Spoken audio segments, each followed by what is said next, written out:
10 students or children, somebody is probably earning less down here, but is only supporting one student. This student went to a national school. Then it's assumed that the student has got means. How do you know? You go to hell, also you have nothing to fear. You meet so many of your comrades.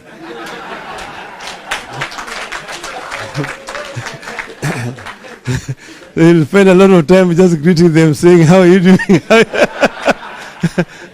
Before your time comes to go to fire. So don't fear. You don't need to fear anything. Okay? So,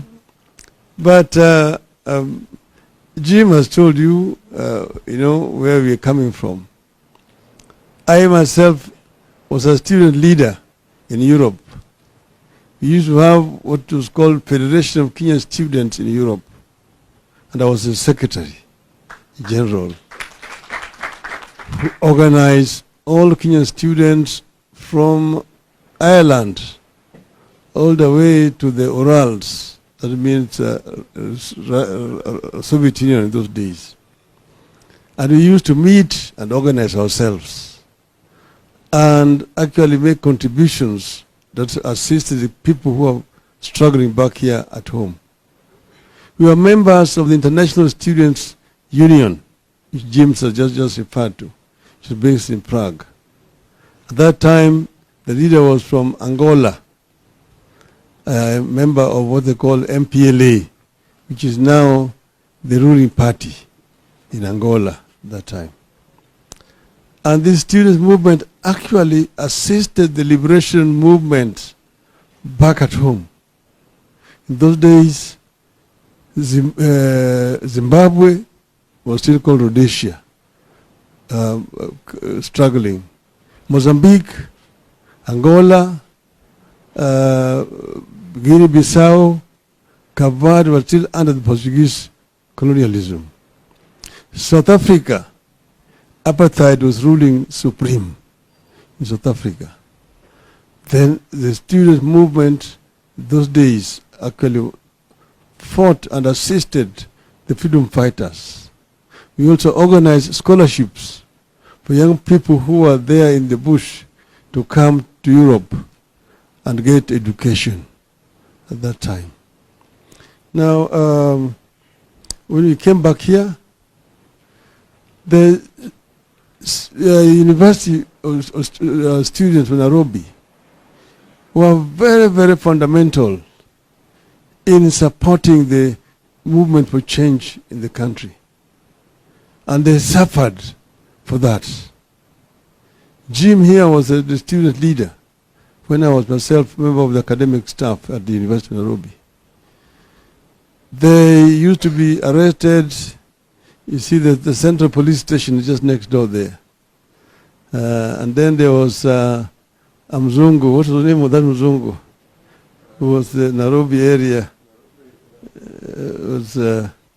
But then there was another one called Patrick Shaw, who was very notorious. He coming down there to beat up the students. But they stood very, very firm. There were quite a number of them who were arrested. Some of them were expelled. After him, the late Oki Ombaka. Before that, there was a Wori Wakataka. And then there were several other student leaders who were actually arrested or expelled from the university at that time. That is a time when the erosion of academic freedom had started in our institutions. And this has continued to this struggle for freedom of movement, freedom of association, freedom of speech, particularly academic freedom at the university, has been very much part and parcel of the struggle for democratization in our country in general. And you see that there is always attempt to try to muzzle the student voice. There's no doubt that this amendment was moved by one who is now the Minister for Defense to deprive the students with the right to elect their leaders of choice by bringing the so-called delegate system. I see. But as Bob has told you, this matter is coming back to Parliament. And our instruction to our members is to ensure that you go back to universal franchise. One man, one vote. One man, one vote, 1 shilling. Okay? We will work to see that this happens. Then, this issue of funding model which they brought here, it's very confusing. It is not quite clear because they're talking about those without any means who will get 100% support, those with some little bit of ability or support, and then those who don't require support at all. And you ask yourself, where is the barometer? Are you going to test the temperature? You will see that so and so parents are employed, but that fellow who is employed is actually supporting 10 students or children. Somebody is probably earning less down here, but he's only supporting one student. This student went to a national school. Then it's assumed that the student has got means. How do you know? Going to a national school is just because of the marks that you received at the examination.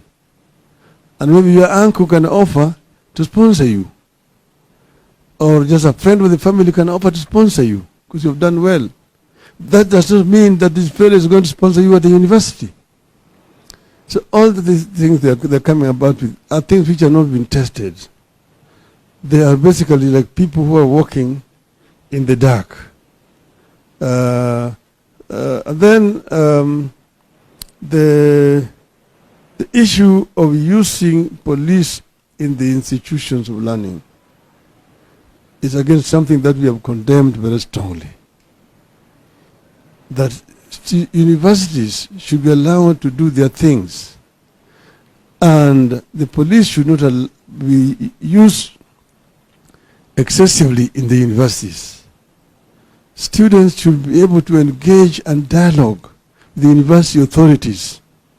That is the civilized way of running universities. But we are dealing with a state that has gone rogue too early. Too early. And that is where we are having these problems. Now, we sat down ourselves as members of azimio and looked at education in a country. Because education is what actually differentiates societies. You find a country like Japan does not have any kind of natural resources of any of repute. Japan does not have minerals, does not have gold, does not have oil, does not have uranium, and so on and so forth. But Japan is number 3 in the world in terms of economic development. How? Basically because of the quality of education of the Japanese people. That is what has put Japan where it is. They use their brains to create wealth. And this is what has been lacking in the African continent. Because Africa is the richest continent on the planet Earth in terms of natural resources. The paradox is that the richest in resources is also the poorest. that the living conditions in Africa is far much below the other countries which do not have as much resources as Africa has. And that is what we said we wanted to correct. And it can be corrected. But it can only be corrected by empowering the African people, right from the African child, going up. And here, you must talk about the girl child and the boy child. Give them equal opportunity to be able to realize their natural talents. This is why we said that we want to start by creating free primary, secondary, and even university education. And then, because then you have empowered the people. But you also talk about the quality of education. What kind of education are you giving these people? See, today we have a problem here, where you have got universities all over. When we were here, when Jim was a student here, they are some of the first students to join University of Nairobi. It used to be University College of Nairobi. I was employed by University College of Nairobi, which was a constituent college of the University of East Africa, whose headquarters were in Makerere, in Kampala. So Nairobi was a campus, Dar es Salaam was a campus, and Makerere a campus at that time. Then, of course, eventually we got University of Nairobi. Then now eventually we started Kenyatta College. We used to call it Kenko. It also became a university. Then the proliferation of universities now all over the country. We now have, I don't know how many public universities. How many? 72 universities in the country. But what is important is the quality of education which is coming out of these universities. It's important. And this should be looked at in terms of demand for skills in the country, so that education is relevant to the demands on the market in our country. You see, you find a situation here where you've got many companies around looking for people to employ. And then you have got many people with certificates from universities looking for employment. But they're not employable here. The jobs which are available are not commensurate with the qualifications of those who are demanding the jobs. So we need to find a way in which we can match the demand of society with what is being trained in our schools of learning, in universities, so that there is no gap. Some people have papers, but these papers are not useful to them. So we need to make it relevant. I've been telling people that, look, how does China manage to come from a poor third world economy to number 2 in the world, threatening the United States? In the next 10 years, China is going to be the biggest economy in the world. How did they do it? They did it by first making education universal and ensuring that they give people relevant qualifications, the people, highly skilled. So when they liberalized and they found the companies from the West who were looking for destinations where there's cheap labor, they went to China. And there they found highly skilled, cheap labor in China.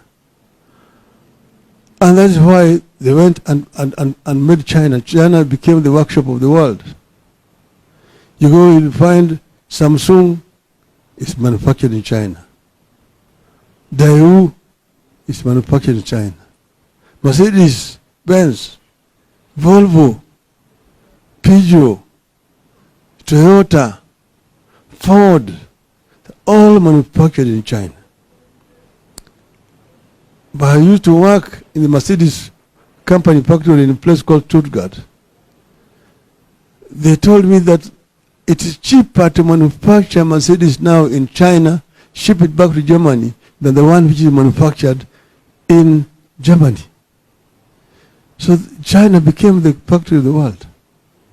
Now China has been able to build the biggest middle class, 500 million people, middle class.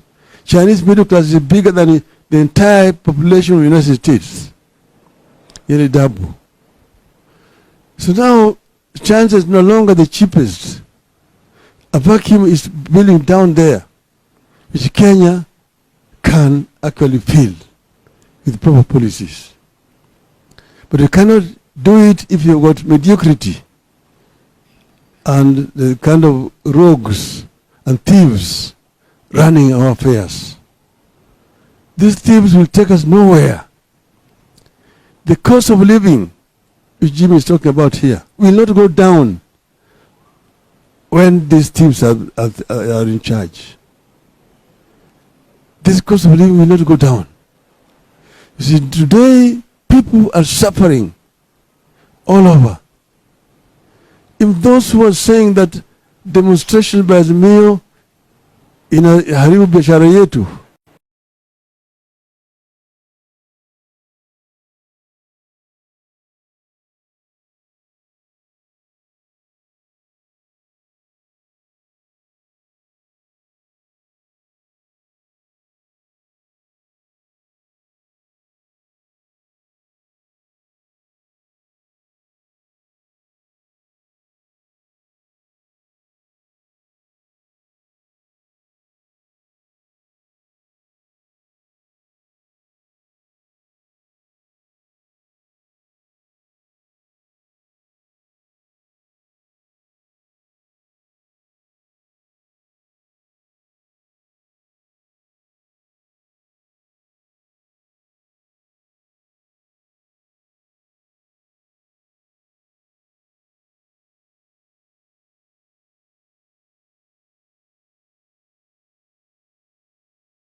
all the oil companies will come and bid to supply the fuel.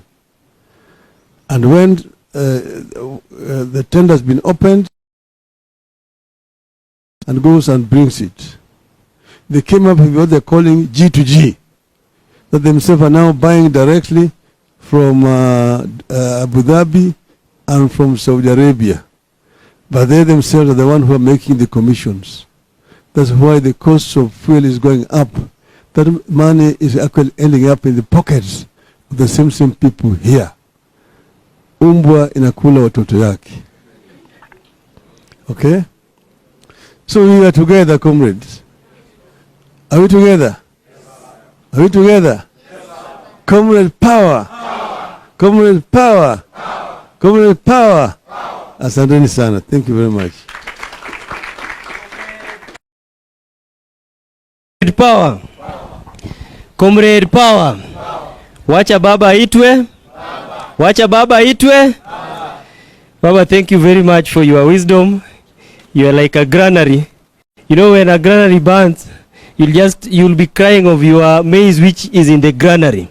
So, Baba, for your wisdom, We thank you and we still pray that you live long. We are going to have a plenary because Baba is